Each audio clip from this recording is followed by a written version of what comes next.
Go Jego! Go Jego! Go Jego! EDSA!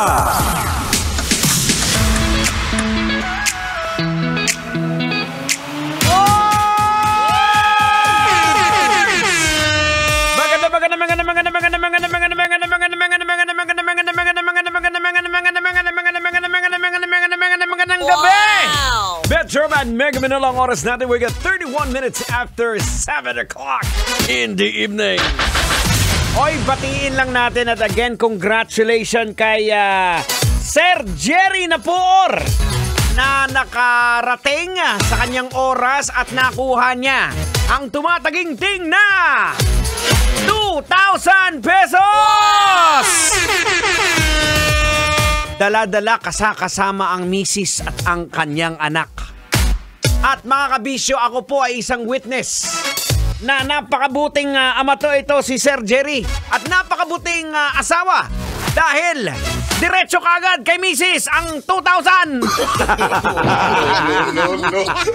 At malamang i-date ni Sir si misis at ang kanyang anak dahil si misis mukhang isputing.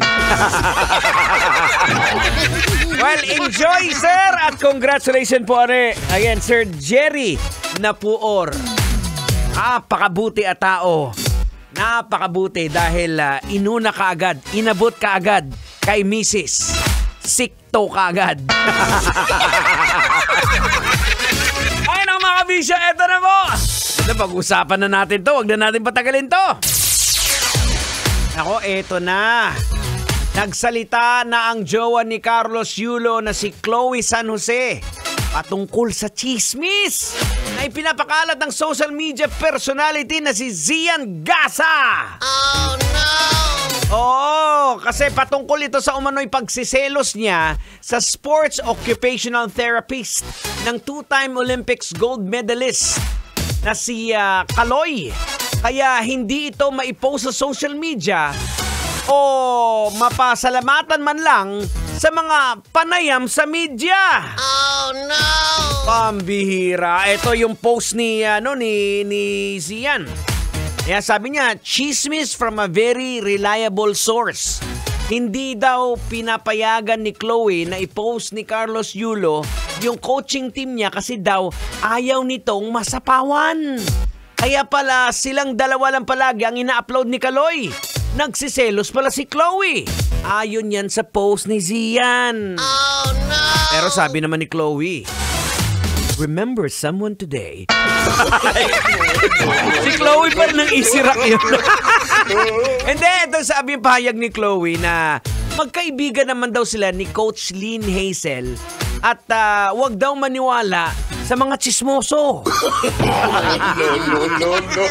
O, eto na tang, logica na natin tang. Ay, ano pag hinihintay mo, kalbo? Logica ko na yan! Logica na yan! Logica na yan! Alright mga kabisyo, logica na yan. Anong leksyon ang ating mapupulot? Anong aral ang ating madudukot? Boards! Kailangan pa bang i-memorize yan? Basic! Dahil mainit po ang usapin ng mga isyu na bumabalot ngayon sa buhay ni double gold Olympian na si Carlos Yulo. Kaya maraming marites ang bumubula ang bibig na parang ano tang? Parang alimango. Pambira o nga, no? Alimango or kalamangi. Kabula ang baba. Isa na dito si Zian, di ba? Na, ewan ko ba kung bakit pinapatulan pa rin to ng mga tao kasi sa totoo lang mga kabisyo, hindi na dapat kasi binibigyan yung pansin ng mga taong wala namang kredibilidad. Dahil panggugulo lang talaga yung intensyon Diba? Now, mga kabisyo, logican po natin.